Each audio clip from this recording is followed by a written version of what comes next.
I'm out here with my good buddy Ross Grothe. Ross recently transplanted to the great state of North Dakota.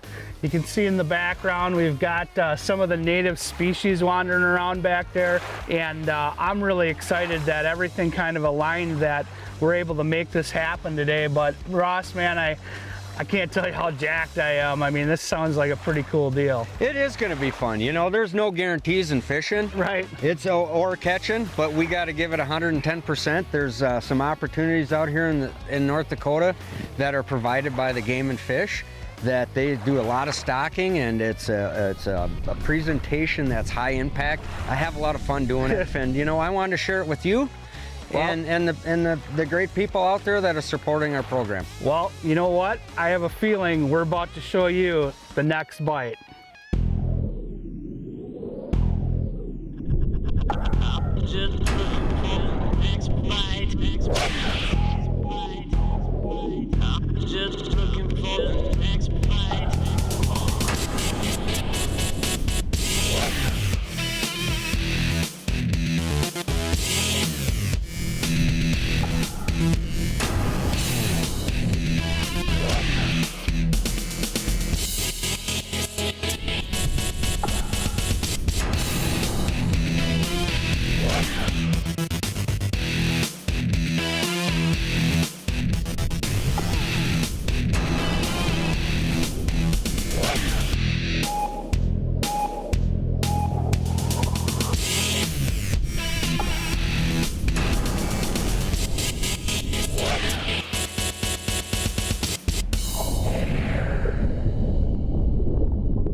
Tommy and Ross are currently in North Dakota, but both North Dakota and South Dakota are loaded with small lakes very similar to the one they're fishing. These shallow, weedy lakes are the perfect opportunity to catch great walleyes, especially in the lakes that are being stocked with fish. The bait fish in these lakes can be diverse, but in this particular instance, the walleye are feeding on perch.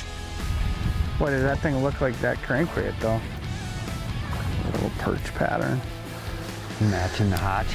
Yeah, matching the hatch. Making a perch hit stick a perfect match the hatch option. There he is, Ross. Oh man, that fish absolutely knocks slack into it. Nice one, Kemos. Yeah, he feels good. I'll get underneath. Here he comes, Ross. Yeah! Yes! Look at that hit stick. The size of that thing. Awesome. That is just a chunk. Look at this, Ross.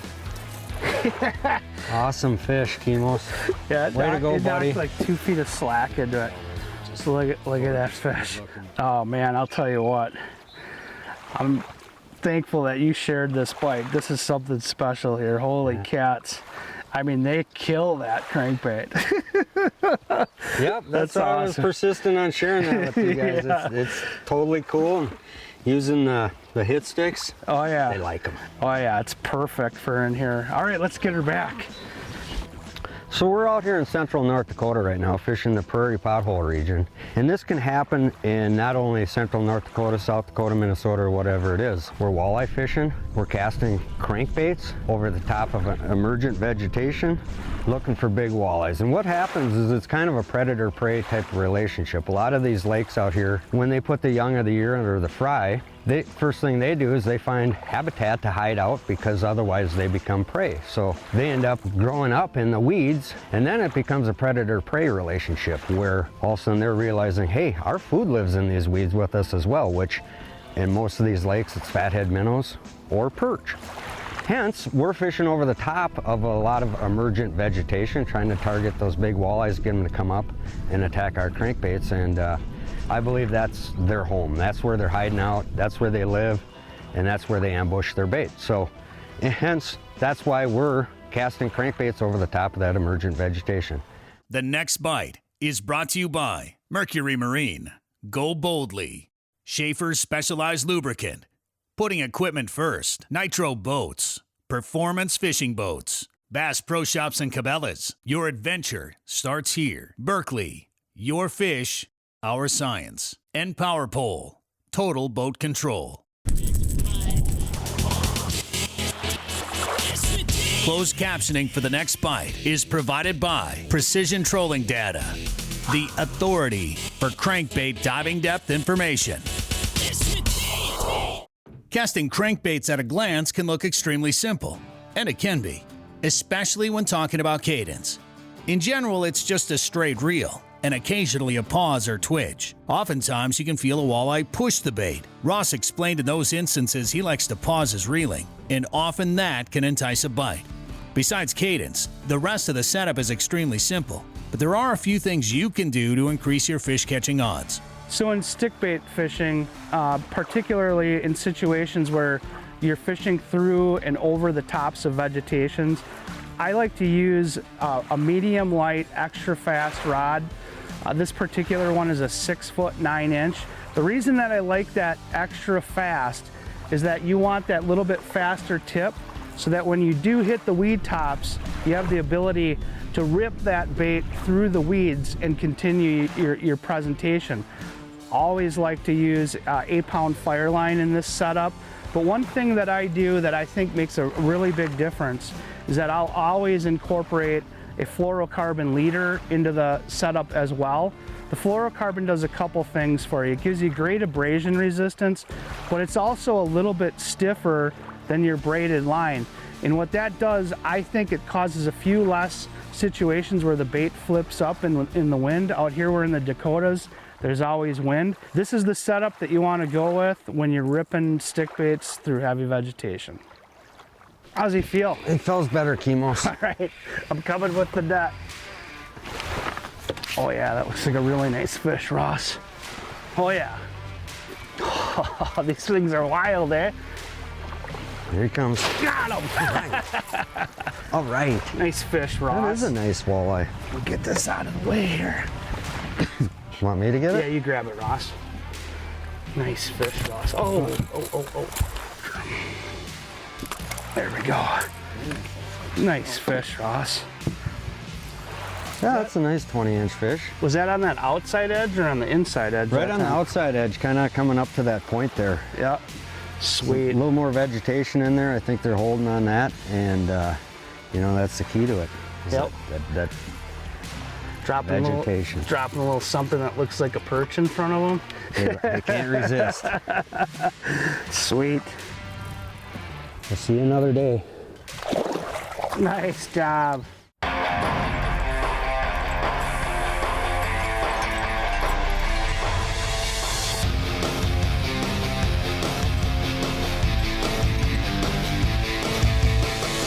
Total Control, presented by Power Pole. 20 years of trust evolved from Total Boat Control. One of the most important pieces of equipment we have as professional anglers is obviously our tow vehicle. Now I have a 2500 diesel, so I want to talk about some of the maintenance and some of the things that I add to the diesel. The first two that I'm going to cover are basically the Diesel Treat 2000. There's a summer and a winter blend. Basically every tank of gas, tank of diesel that I put in, I'm only going to add 1 ounce for 15 gallons, and then in the winter a little bit more, 2 ounces for 15 gallons. But what it does is it basically takes a number 2 diesel and upgrades it to a premium diesel. And then the winter blend also has preventative things for gelling, so you don't have to deal with that situation. Now another product that I carry with me in an emergency, and thankfully I've not had to use it yet, is Diesel Hotline. And that's going to be for a situation where if you actually do have gelling, can't get your truck started, that's going to remove the gelling, allow you to get your truck started, make sure you can get it to a spot where you can warm it up. So that's only for emergencies, but something that Schaefer's also provides you. Now throughout the years, and I've had this truck for 3 years now, I've always used the parasympathetic diesel oil for all my different oil changes, and it's just a high quality oil, right? It exceeds all the standard recommendations that these truck manufacturers put out there. So whether you have a diesel or a gas truck, definitely look at the different additives and the oil products that Schaefer's Oil has to offer you to make sure that that truck's running as well as it can year to year. So today, Ross and I have been up on the front of the boat, casting crankbaits, covering water. One thing that's really important, especially in a shallow situation like what we have here, we're trying to just plow a lot of water, cover a bunch of water. And one thing that's really important in doing so is actually covering the water that's directly in front of the boat. So I'm on the outside of the boat and I'm casting straight ahead, trying to cover everything that the boat is moving into.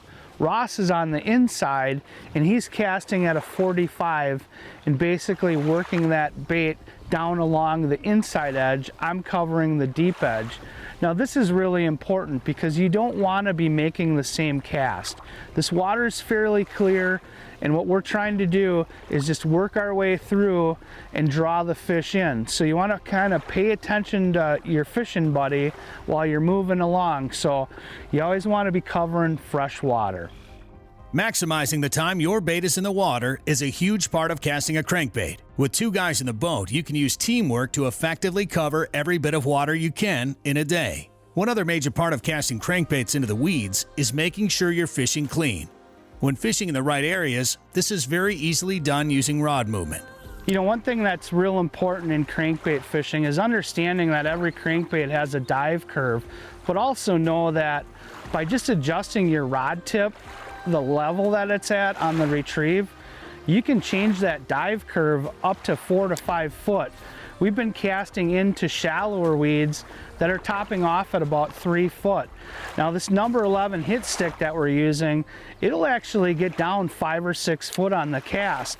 So what I'm doing is, as I start my retrieve, I'm keeping that rod tip high and I'm kind of guessing about where that weed edge is, and then I drop the rod tip down to allow that bait to basically stay at the same level above the weed tops, and that's, the fish are using those weeds as an ambush point, so keeping that bait at the right height above the weeds makes a big difference.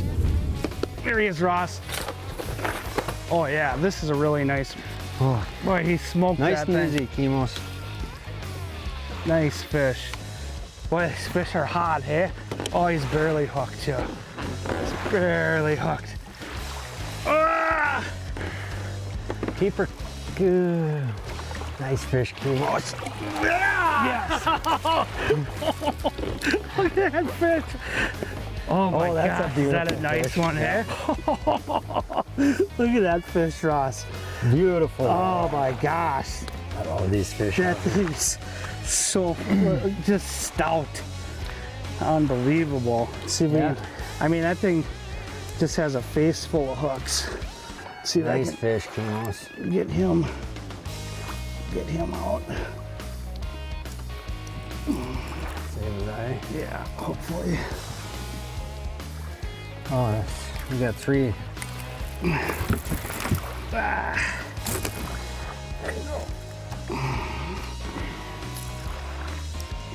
Come on. What in the world? Come on, fish. There you go, one more. Got a little There bit we down. go. Holy cats. What a fish. Look at that thing. Come on, guy. What a fish, eh, Ross? That's a beautiful walleye. I'll tell you what, in this shallow water, those fish come up and they absolutely blow up on that thing. Eh? They've got some muscles. You know, the water temperature warms up. They want it, they're gonna get it. You ever get a hot lure that seems to always catch more fish than others, but in turn you're catching pike, white bass, and monster walleyes and your hooks get mangled up?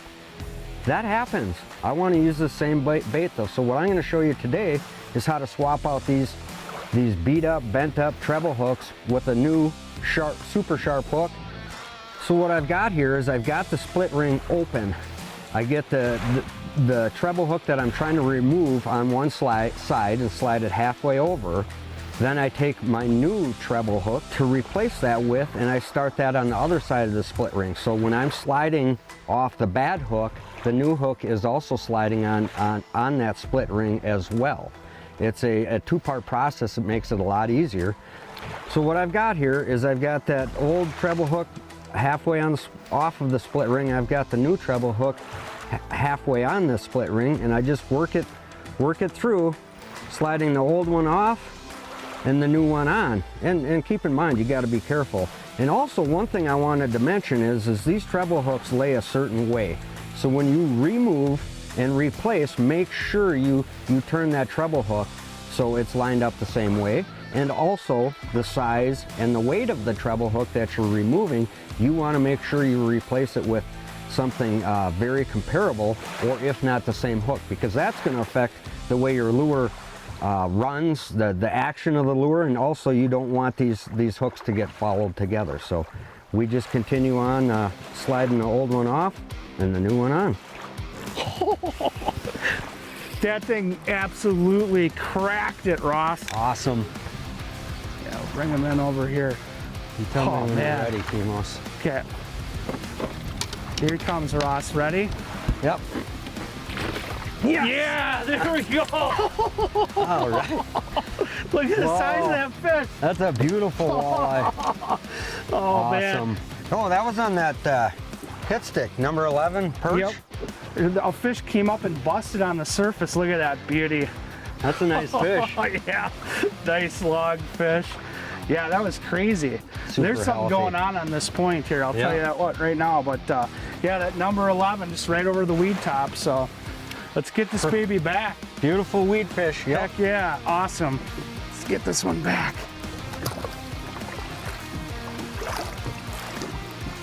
What a nice fish. Come on now. There she goes. Sweet. The next bite is brought to you by Mercury Marine. Go boldly. Schaefer's Specialized Lubricant. Putting equipment first. Nitro Boats. Performance Fishing Boats. Bass Pro Shops and Cabela's. Your adventure starts here. Berkley. Your fish, our science. Lowrance. The ultimate fishing system. And Power Pole. Total boat control.